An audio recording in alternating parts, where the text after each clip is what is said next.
Hi everybody, TJ Mac Vintage Cards and Nostalgia here. In today's video I'm going to do a profile of the 1975 top set. I'm going to show off 30 cards that I have from the set for today. I have some others, but these are the ones I'm going to focus on for today's video.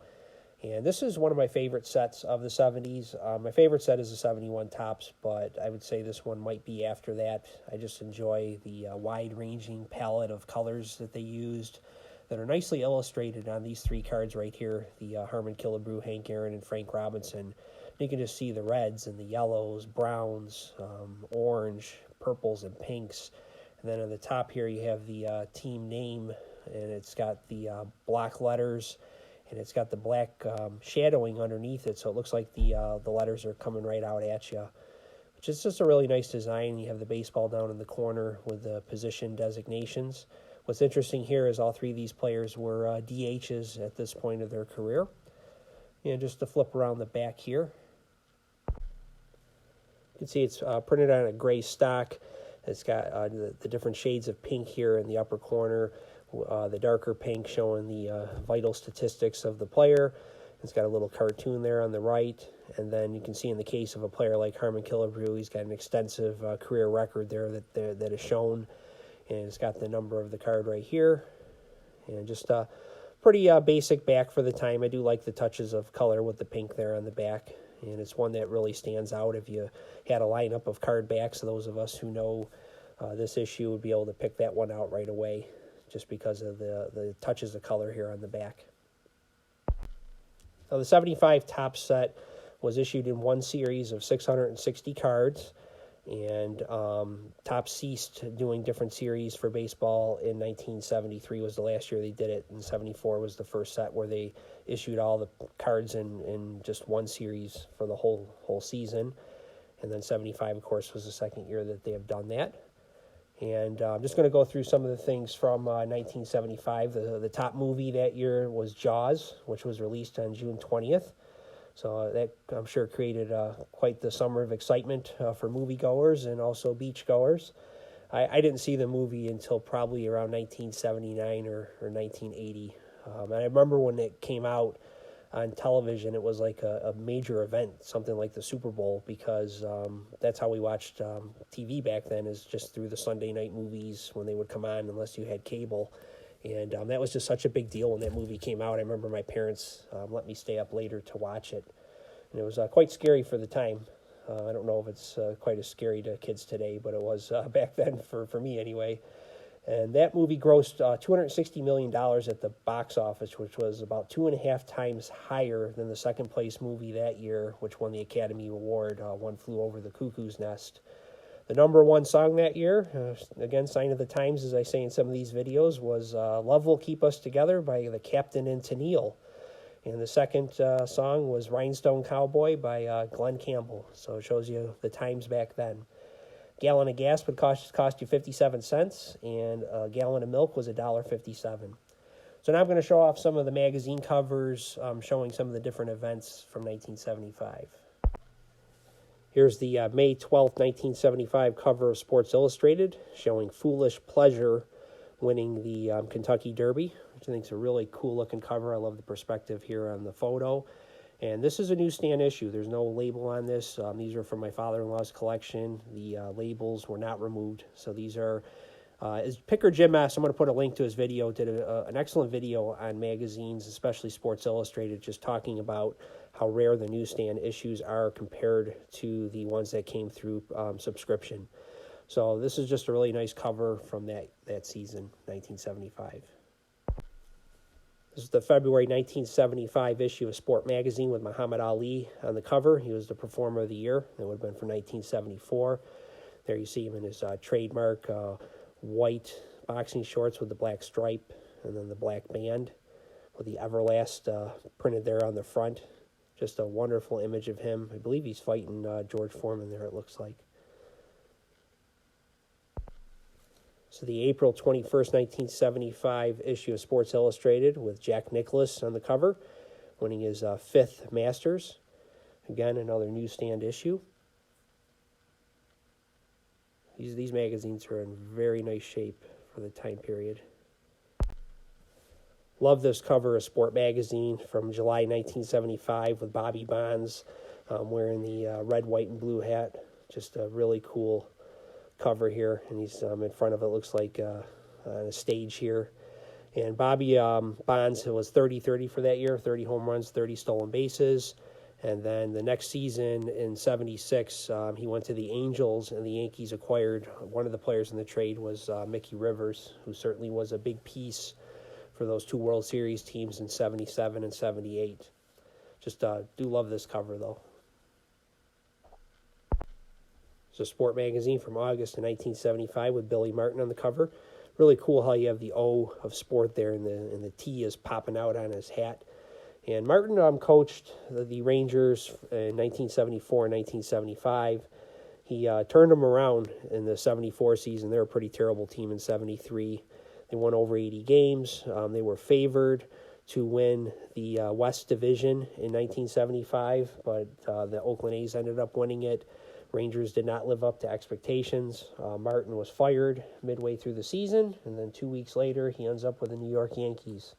One of the players that he did acquire in 1974 that ended up having a great season was Ferguson Jenkins. I'm going to show his card right here. He ended up getting Jenkins from the Cubs for Bill Madlock. He sent Bill Madlock over to the Cubs. Madlock ended up winning, I believe, the batting title for the National League in 1975. Jenkins in 1974, though, when he was acquired by Martin, ended up winning 25 games that year and had, I think, like a 2.82 ERA. So just had a wonderful season. His 75 season wasn't quite as good. I think he still won 16 or 17 games, but he didn't have the success he had in 74. But that's what Billy Martin was known for, just making great trades, and he was an awesome bench manager as well as and strategist. Just one of the, I think, great managers of all time, and should get more Hall of Fame consideration in my view. 1975, Frank Robinson became the first African-American manager in baseball history, and here he is depicted on the cover of Sport Magazine from 1975 in May, and it's showing him here handing in the lineup card. Move that up a little bit so you can see. And just a real special issue in my collection. I showed this in another video in the past, but I thought it would be nice to bring it up again, being I'm talking about the 75 Topps set and that baseball season. Goes really nice with the card. I just love having cards and having magazines that match up with those cards. It tells a story, just not from the cardboard sense of the baseball card, but it deepens some when you can show the magazine to go along with it. So the 75 Topps is the last card of Harmon Killebrew from a Playing Days Topps issue. He also had an SSPC issue, showing him on the Royals, which is the team he played for in 1975, but here he's featured, of course, on the Twins. And what's interesting about Killebrew is that in his entire career, he never had a bunt hit or a sacrifice bunt, and that was in 8,147 at-bats. I just think that's remarkable, and it's an interesting statistic that I read on him that I wanted to share. And then, of course, Hank Aaron's in the middle here. He broke Babe Ruth's record, as everybody knows, in 1974, but it was 1975 where he broke another Babe Ruth's record, which is the number of career RBIs, when Hank Aaron got 2,211 that season. And then there's the Frank Robinson again next to him. Now, two of the most important rookie cards when I was growing out came out in 1975. It was the George Brett and Robin Yount. And these two were just linked together in my childhood. I had several friends that were fans of both of these guys. One in particular that I hung out with in high school had both of these rookie cards. I didn't have either growing up. Now, in the case of George Brett, his career got off to a faster start than Robin Yount's did. In 1975, he led the American League in hits with 195, and he tied for triples with 13. And then Robin Yount had entered the league in 74 at the age of 18, and he really didn't have his first very good season, I would say, until 1978 at the age of 24. And then in 1980, that's when he really started becoming a superstar. Of course, he won a couple MVPs in the 1980s. Just two great-looking cards, and these were ones that I bought a while back when I got into collecting because I wanted to add these two special cards to my collection. Great examples of both as well. And these 75s can be tough because they are a colored border with the chipping, and tried to pick out some really nice examples. Here we have the Heart of the Big Red Machine. And what's cool about the 75 issue is they just, did different colors on different cards, even if they were on the same team. So it's like here you got the Reds and you have the yellow and the red on the first 3 cards. And then you can see on the Tony Perez, the Reds has a different color on the top. It's more that fuchsia color. And then it has the sky blue on the bottom where the other 3 have the red. And they would do that. They would just have different color arrangements for players on the same teams. Just think it makes it stand out. It's a nice little additive. I guess if you're OCD, it might bother you, but I like it. Now, the Reds that year won, at the time, a National League record 108 games, and they only lost 54. They led the Major League Baseball with an average of 5.2 runs a game, and they swept the Pittsburgh Pirates in 3 games in the NLCS. So here we're looking at the leadoff hitter on the Reds that year, Pete Rose, led Major League Baseball with 112 runs, hit .317, and in 75 he moved to third base to make room for George Foster in the outfield. And this was the 3rd of 4 defensive positions he would play regularly in his career. Rose played second base, outfield, third base, and later in his career played first base as well. Very versatile player, as everybody knows, just one of those guys that personified hustling in baseball history. Batting second on the team was Joe Morgan. He won his first of back-to-back National League MVPs and also had a Gold Glove. He posted an 11 WAR that year, 11 wins above replacement. So with him being in the lineup, it was believed that he added 11 wins to the Reds team. It was the highest of the 1970s by a position player and the 20th best all-time in Major League Baseball history. The next highest WAR in the 1970s was Rod Carew with 9.7. Morgan was only 5'7", 150 pounds, but he definitely could do it all. He led the league with 132 walks. He stole 67 bases, drove in 94 runs, scored 107 runs, hit 17 home runs, and batted .323. Fantastic overall player, and I think he's somebody that's probably doesn't get enough recognition, even though I know he's talked about some. He was just a phenomenal player in the 70s. Here we have maybe the best catcher of all time, Johnny Bench, batted third on the Reds that year, hit .283 with 28 home runs, and was second in Major League Baseball with 110 RBIs. Next to him is the cleanup hitter of the Reds, Tony Perez. He was an RBI machine in the 70s. He was third in Major League Baseball with 109 RBIs, just one behind Johnny Bench, and he batted .282 that year. Of course, the Reds opponent in the World Series that year were the Boston Red Sox, and they were led by rookies Jim Rice and Fred Lynn, who really powered the team during the regular season. Lynn, of course, would win the MVP and the Rookie of the Year that year. They're on the 4 panel cards, which I do have them. I just don't want to show them in this video today. I'm just showing the single-player cards. And Yaz had an off year by his standards in 1975. He only hit .269, had 14 home runs and 60 RBIs. And then Carlton Fisk hit .331 that year, but he only played in 79 games. Of course, it was his play in the World Series that made him a legend with his Game 6 12th inning home run to force a Game 7, which the Red Sox ultimately lost. But just 2 nice images of these players at the batting cage, it looks like. Now, 1975 was the last gasp of the A's dynasty. Now, Catfish Hunter is shown on the Oakland A's here, but he was actually on the New York Yankees in 1975. He tied the American League lead with 23 wins, and he likely became the last pitcher ever in Major League Baseball history to have 30 complete games. I just don't see that ever happening again. And then next to him, of course, you have Raleigh Fingers and Reggie Jackson. They were still anchoring that A's team that won the American League West for the last time in the 1970s. Fingers finished that year with a Major League leading 59 games finished and had 24 saves, 10 wins, and a 2.98 ERA. Reggie, of course, would join the Orioles in 1976, but in 1975, he had an American League leading 36 home runs and 108 RBIs. Here are the American League and National League Cy Young winners from 1975. Tom Seaver won his last of 3 Cy Youngs in 1975. He led the National League with 22 wins and had a 2.38 ERA and also struck out 238 batters that year. Next to him, you got Jim Palmer, who won his second American League Cy Young with a league-leading 2.09 ERA and tied with Catfish Hunter with 23 wins. Here are 2 of my favorite pitchers growing up. I think a lot of people would feel the same. We have Nolan Ryan, who had an off year that year, just like Carlton did, but he did throw his fourth no-hitter against Baltimore on June 1st. He only pitched 198 innings that year, was 14-12, and had 186 strikeouts after leading all of Major League Baseball for 3 straight seasons with 300-plus strikeouts.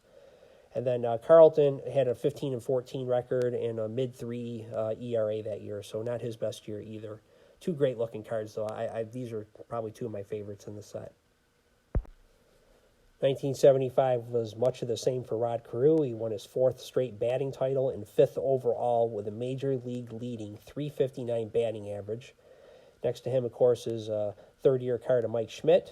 He finished the season leading all of Major League Baseball with 38 home runs, but also led the entire baseball league with 180 strikeouts, which was the most ever for a third baseman up to that point, and 25 more times he struck out than anyone else in Major League Baseball that year. Here's 3 of the younger stars of the game at that time. Thurman Munson, who hit .318 that year with 102 runs. Then you got Dave Winfield in the center. And same color combination on both the Winfield and Munson cards. And then at the end, you got Steve Garvey, who hit .319 that year and drove in 95 runs.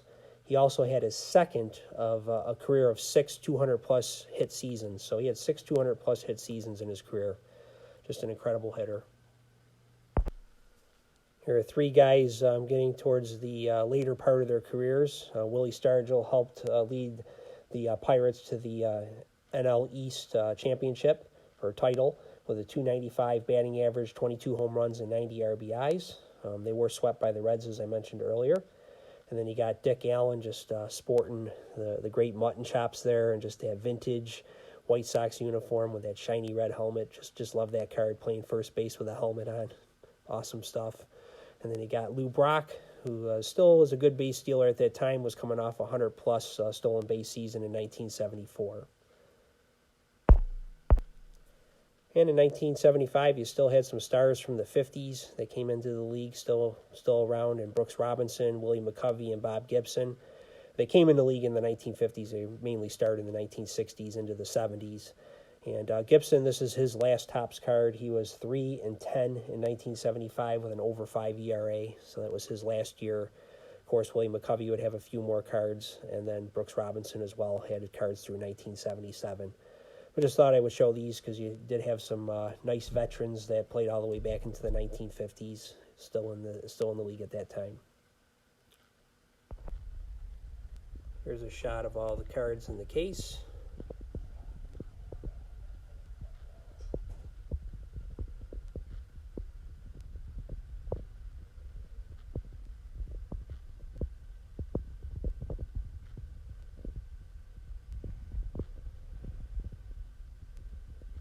Just a beautiful set. Love the colors here.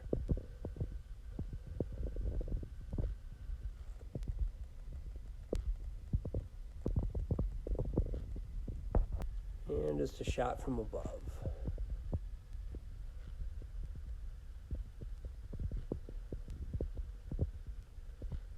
Everybody have a great day, and we'll talk again soon.